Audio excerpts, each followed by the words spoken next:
ચૂપચાપ એક છોકરી રાત્રે 1:30 વાગ્યે પાટણમાં આવેલી રાણીની વાવની અંદર પ્રવેશી અને પછી તેની સાથે જે થયું તે જોઈને તમારા હોશ ઉડી જશે.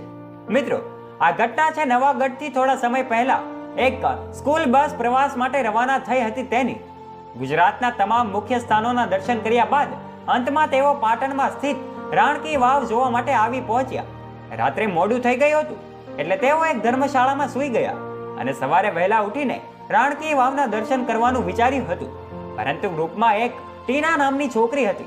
તેનાથી રહેવાયું નહીં અને ચૂપચાપ અડધી રાત્રે તે રાણકી વાવ જોવા માટે પહોંચી ગઈ. પરંતુ અહીં તેમને સિક્યુરિટી ગાર્ડે રોકી અને કહ્યું, બેટા, રાતના સમયે અંદર જવું એ ખતરનાક સાબિત થઈ શકે છે. સવારે વહેલી ઉઠીને આવજે. પરંતુ છોકરી માની નહીં અને જીદ પકડીને બેઠી રહી. આ પછી સિક્યુરિટી ગાર્ડે તેણીને અંદરની હકીકત જણાવી અને કહ્યું કે શા માટે આ વાવનું નિર્માણ કરવામાં આવ્યું હતું અને સાંજે 6 વાગ્યા પછી પ્રવાસીઓને અંદર જવાની કેમ મનાઈ છે. મિત્રો, તમે પણ જાણવા માંગો છો ને? તો આજના વિડીયોમાં અંત સુધી જરૂરથી બન્યા રહેજો. મિત્રો, પહેલાના જમાનામાં રાજા મહારાજા વારંવાર તેમના રાજ્યમાં ઠેકાણે કૂવા ખોદતા હતા જેથી પાણીની અછત ન સર્જાય.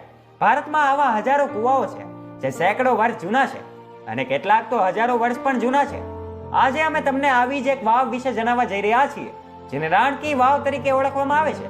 રાણકી વાવનો ઇતિહાસ 900 વર્ષ જૂનો છે અને મોટી સંખ્યામાં પ્રવાસીઓ અહીં મુલાકાત લેવા માટે આવતા હોય છે. ઉલ્લેખનીય બાબત તો એ છે કે વર્ષ 2014માં યુનેસ્કોએ તેને વર્લ્ડ હેરિટેજ સાઇટ જાહેર કરી હતી.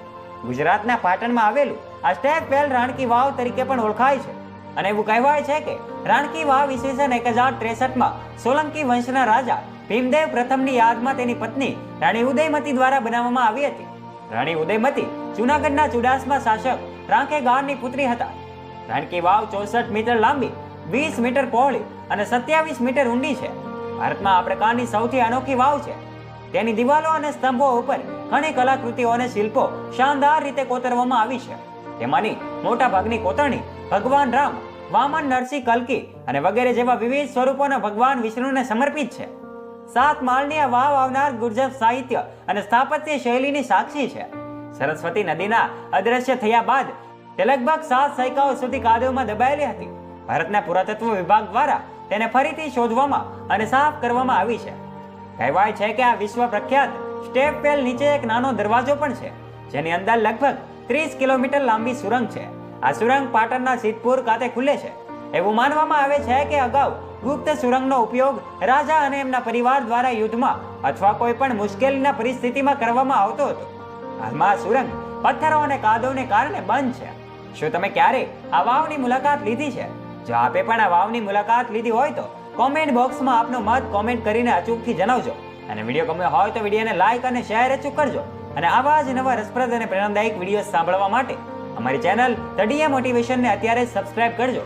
અને આ વિડીયોને અંત સુધી જોવા બદલ આપ સૌ મિત્રોનો ખૂબ ખૂબ આભાર.